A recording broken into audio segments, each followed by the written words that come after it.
But hey, if you're further than Eastern Canada and you're hearing me, now you really got to call. Let's find out how far we reach around the world, okay? Let's play Surprise the Technician. So if you're valid in your call, we've gotten Rome. We've so far past Rome. No one's reached Canada. No one's reached Canada. It's incredible. My God, even the Prime Minister doesn't reach that far. Ed from Eastern Canada, Newfoundland. God bless him. Newfoundland. How do you spell that? New. Yeah. N-E-W, found land. Yeah, because I would say Newfoundland. So so they pronounce it so differently. Well, I'm sure that's how it started, but when you live there for a while, it gets really easy to just kind of... I find that very confusing. I think I know English, but I don't like this. What's confusing to me, I think I speak English until I actually go to that country and find out I don't. You mean England? England. I look at places on the map there that, like Worcestershire. And right. Oh, you're going to Worcester? If you're dialing from outside the country, the country code for Holland is 3135 for Hilversum. There's a spot on the map that's about it. Believe me, Death Valley's got nothing on this place. This is a low country for good reason. 035, where was I? The outside international? 31 for Holland, 35 for Hilversum, 623-7368. My name is Shai. This is Voice Radio. It is now a couple of minutes after 6 o'clock in the morning here in this fair country. God forbid you think I think anything negative about this place, because I love it here, I live here. And so does Ed the Rat, who we found earlier this evening. Getting back to things, as I say, we are now online, and I understand we've been in contact with Tel Aviv already, so we're going to be switching over to them in a few minutes. You might want to stick around. I've got my own personal messages to send out over there. We're going to talk to Galei Tzahal. In Hebrew, that means Army Radio, or actually it means the Army Wave. Hey, cool name. The Army Wave, and we're going to be talking to one of my favorite correspondents over there, and a guy who runs that program this time in the morning on his end, Pinchas Sidman. He's manning the phones there even as we speak, so we'll be checking with him. You've got just a little time to send your message if you want to get a message to the Middle East or about the Middle East or for the Middle East. You've just heard the numbers here in Hilversum, 035-623-7368. We'll be glad to pass that along. We'll find out what's happening over there. Again, I would like to say, Frank Sinatra, please get better. Get your heart out there working. They told me you had a simple heart attack. It's like saying you've had I don't know what that's simple. What's so simple about a heart attack? You almost died. Real simple. No problem. But you're better now. Go out and sing My Way. Ladies of Tramp. Armored car was raining money in Florida yesterday. I'd like to know if anyone out there has ever had money fall down on them from places they weren't expecting. And did you give it back? I mean, if you found somebody's wallet, or if somebody just left all the money they took out of the bank there on the bank counter after he walked out, you come walking in, well, what do you think? Yap, do you have an opinion about that, sitting there? Yeah, hello. Good morning. Good morning. That story, it sounds like I heard it once before, but I heard a story from my mother. It was Amsterdam in the 50s, and it was a guy in a big car, very rich guy. He was stepping out of the car, and his wallet fell out of his pocket. And right. It was money bills were they were blowing all over a big square in Amsterdam. Right. And people started running after it and picking it up. But then she told me everyone gave it back. Everyone gave it back? Nobody took the money and run. So wow. I think people may be a little more spoiled these days. But that was in the 50s? My gosh. Do you think that would happen again now? I mean, do you think we've changed that much in Holland? Do you think they would give all the money back? Would you give the money back? Yeah, that's a good question. I thought about that. Well, let's say I would. Okay, let's say... Honest to God, Your Honor, I'd give it back. Let's say you would. Why? Why would you give it back? Because it's the honest thing, or it's the way you were raised? Tell me, what would go through your mind? Yeah, well, I'd say that, first of all, it's not my money. Okay. And maybe God wanted you to have it that day. Maybe that's why he put you in the path, so it would fall there and you could use it. I mean, maybe if I didn't have any money, I was very short of money. Right. And there's this discussion going on in Holland, on a political level, and should people that are very poor and that don't have any money, do they have the right to steal bread from the bakery? Right. And so I think in this case, if I was hungry, for example, I bills flying around. Yes, hunger is definitely a good reason.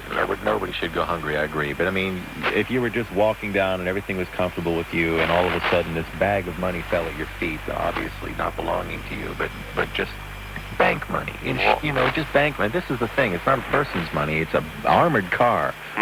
And I think people look at armored cars as something less personal than their neighbor dropping a wallet or the guy. If it's enough for an early retirement, it's certainly tempting. Okay. In other words, you want to count the money first before you decide whether you're going to give it back. No, really. Is that human enough? Would you count the money first, or would you just pick it up? No, of course, there's no time for that. I mean, it would be a crazy thing. So I think it would just be your impulse at that point. Right. It's I don't think you can really tell what you do in the situation beforehand on every occasion. Right. So you just have to be in it, and Well, I think you're right. I'll tell you, I was in a jewelry shop a couple of months ago, and a lady was with me. We were picking out a few things for a friend of hers, and she found, believe it or not, this was on the Kalverstraat, she found a diamond ring and said, "Oh, you people must have dropped this." Oh, really? And gave it back to the owner. And in a way, I was very proud of her. In another way, it was like, I can't walk out and tell this story. Everyone's going to say, "You schmuck! You had a diamond ring. You gave it back." Oh, incredible. Well, did he give her anything, a reward? He smiled at her and said thank you, and he was in the middle. Just thank you. Yeah. Just thank you. Yap, you want to say anything to Tel Aviv? Because I'm going to be switching over there now. You're switching over to Tel Aviv? I actually am talking to a correspondent and fellow professional over in Tel Aviv, so he's just come on the line. I don't know, you want to say hi to Tel Aviv? Yeah, sure. Okay. Hello there in Tel Aviv. Pinchas, are you there? Pinchas? Good morning. Shalom, Israel. Yes, shalom. Hey. Good morning, Amsterdam, Holland.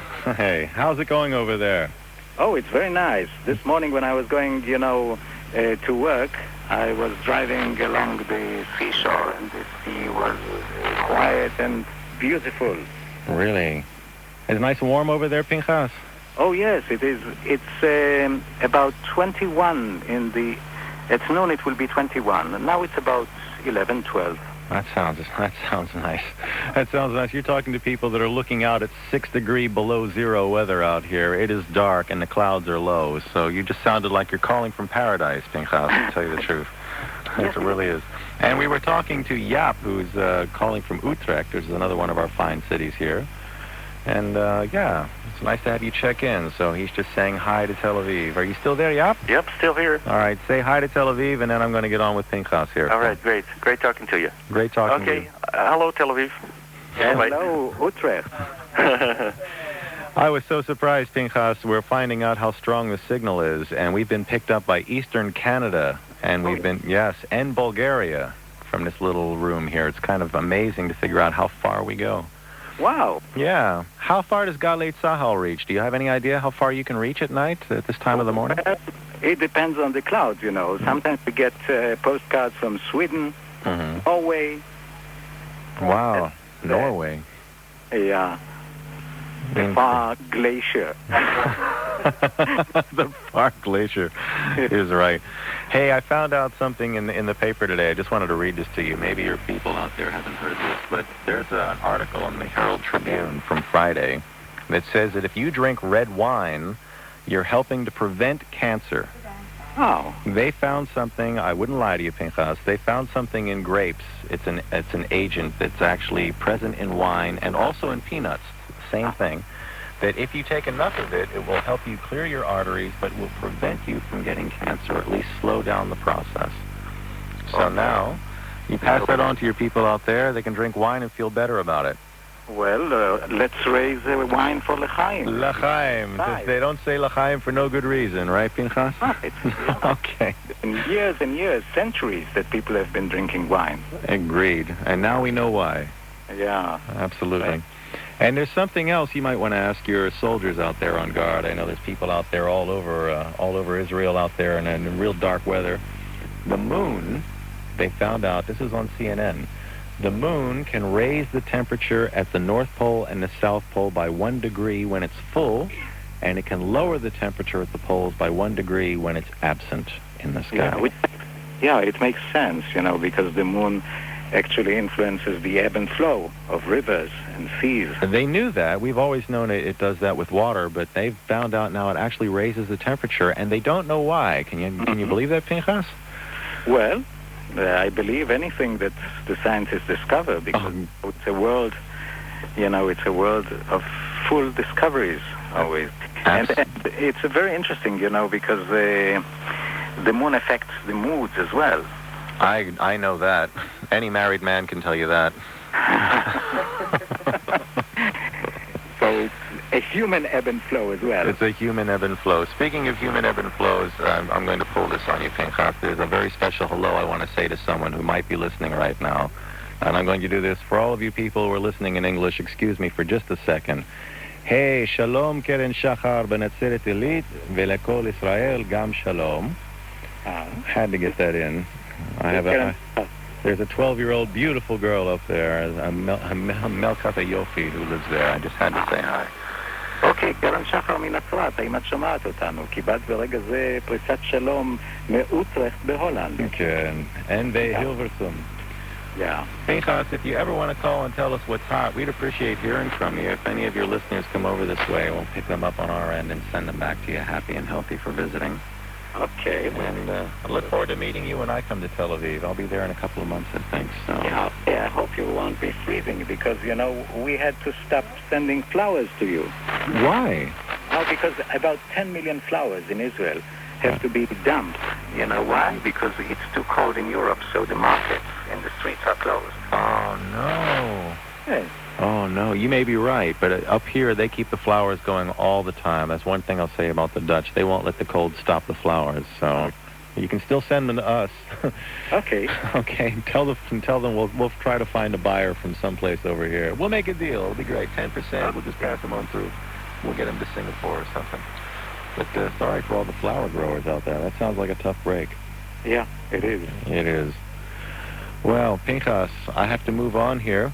I thank you very much for being part of the show. This has been a nice surprise and a nice gift for a few people here. Thank you. We liked it too. It was quite a pleasure. Okay, and my best to your own and all your family. I wish you all a good weekend over there. And as I said before, shalom, Israel. I wish for all. Don't forget the grapes. Don't forget the grapes. We'll raise a glass l'chaim, Pinchas, when I get there. All right. להתראות. להתראות. Bye-bye. Bye. כל טוב. את פרנקלה כמובן. נמשיך. Okay, and Jack. Yes. Why did you... That's not my fault, Jack. I swear to you, I would never do that. I never. You might be right. Please write all my English notes in English. Okay. Well, Jack, God bless. Welcome. He just said Jack. Why am I going to say... Tell her again. What's your name? Well, not Jerk. No. She's written T-A-A-R-K. Well, no, it's just Jack. Jack. It's for Jack. Well, you're fired. There we go. All right, Jack. Nee, dat is een echte We're back. Dat is Jack is in Friesland, yeah. I don't think we get as far as Friesland. Hey, listen, you. Talk about a cult. No, never mind. I won't go down that direction. Jack, good morning. Good morning. You were talking about I'm calling from Amsterdam. All right, hi. And you were talking about the differences in temperatures on the poles whenever the moon would be full or absent. Yes. And if I'm correct, you were suggesting that science wouldn't have a nice explanation for that. Well, they have no explanation. According to CNN, the scientists have confirmed that this phenomena is real, but they have no credible explanation for determining why it's real. They just know it's true. So I found that in itself a pretty amazing thing. Right. So one puts one's mind together, and maybe one can come up with some maybe ridiculous or whatever suggestion or proposition. It might be true that the moon draws, attracts, for instance, water. Maybe you can explain it in English better than I can. But the tides are influenced by the moon. Right. Right. So, if there is attraction from one or another side, there's movement, which means there's friction, which means friction raises temperature. So, if the moon is nearer to one or another whatever substance that it might attract, then there is friction, so movement, so the temperature rises. And if the moon is not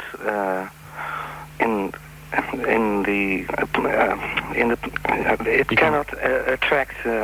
So when it's absent, the attraction and friction is not there. So the temperature falls down, which might be a rather logical proposition, I hope. So you think it's the way that it draws and flows the water actually creates enough friction for it to raise by 1 degree at the poles? Yeah, most sure. of this activity is going on. Yeah. Within probability statistics of water, well, it would be quite reasonable. It would be even less than 1 degree, I suppose. Right. But it could be 1 degree. It has to do with the attraction of the moon. With the gravity of the moon attracts water. It influences the tides. So it obviously influences movement on Earth. I agree. And movement means fraction. Fraction means warmth. Friction. Friction. Sorry, I'm with you. I'm staying right with you, but it does mean friction. You just made a light go on in my head, so maybe we can toss this around. I'm with you in the friction bit. I'm not particularly sure that it works in the way that you say by drawing water, but what just started going on in my mind was that why are we paying so much attention to water? Okay, real Earth can't move so much. Water can be swayed, but if water can be swayed, why not air? And clouds. Clouds have a density. They're largely made of moisture and water crystals. If the moon can affect water in the sea, why can't it affect water in the air? Why can't it be drawing certain clouds to certain points which would raise or lower the temperature depending on how it's shielding the things? Or why can't it just be the friction of how it's drawing the air current across the poles? Okay, right. Going to talk science. No, I'm not talking science. I'm just talking. If the moon influences water vaporizes in the air, so it obviously should influence that as well. But on a much subtler level,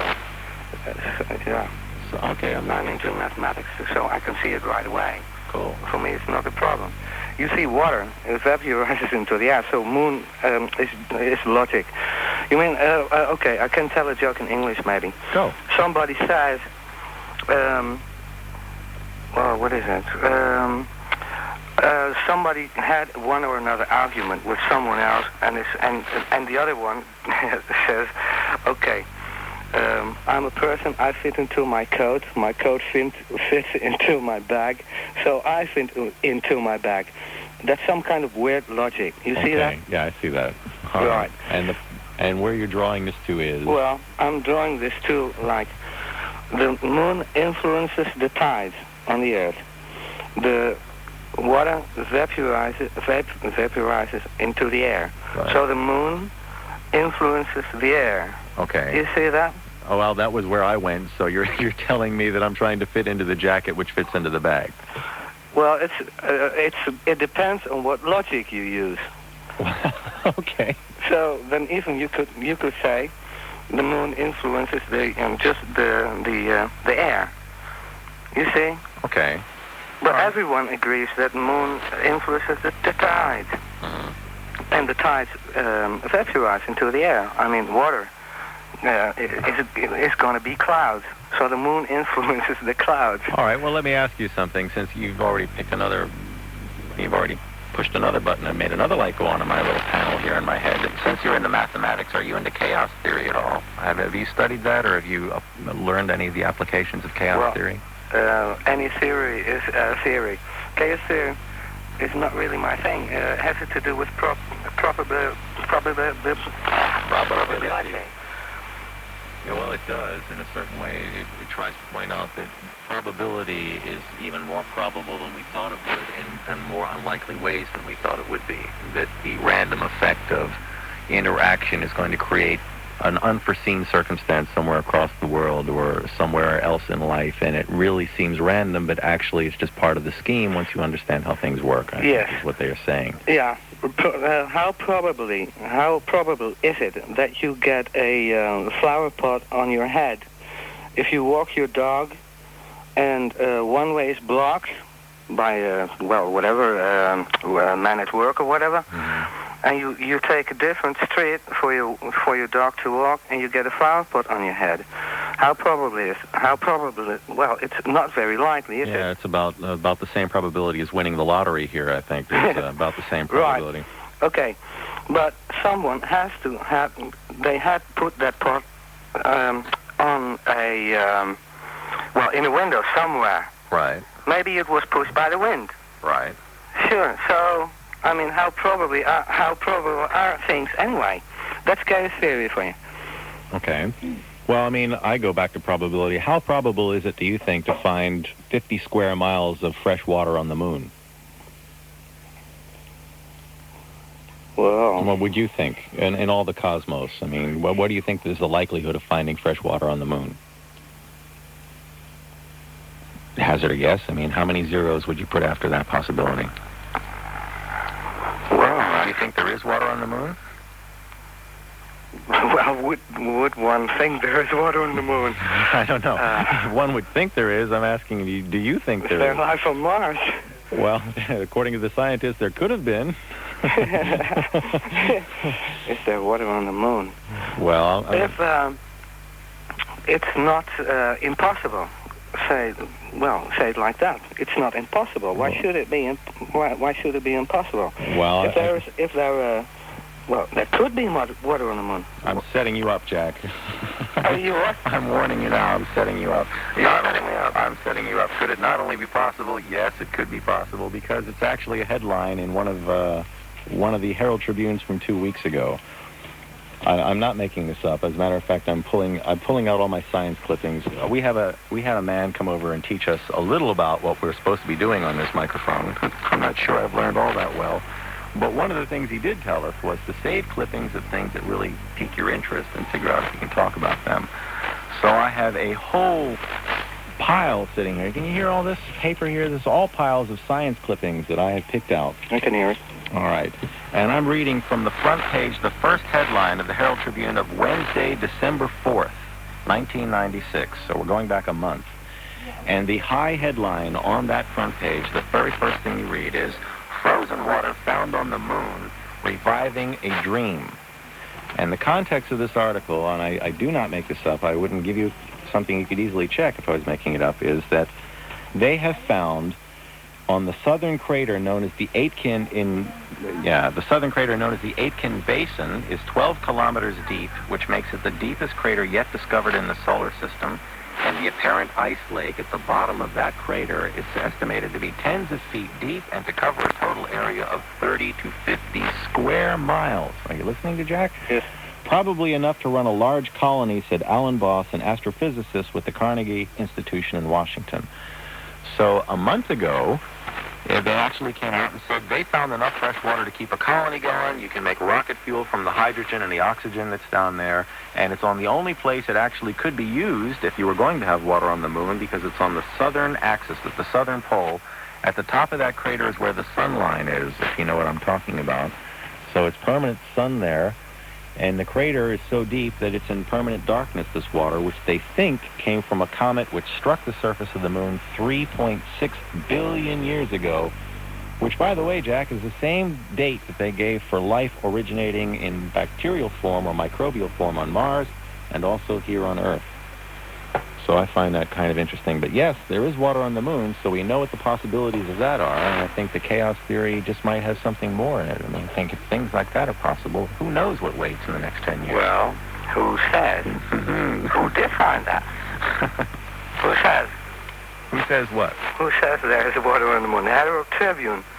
Well, they didn't say it. They just reported it. Yeah, who actually said it was who said it was the Pentagon and NASA. They came out and said that. I mean, I don't think they would put it on a front page if they didn't have backed it up. This is what the government is saying, and the government says they knew about it since 1994, but we're so surprised they didn't know how to tell us.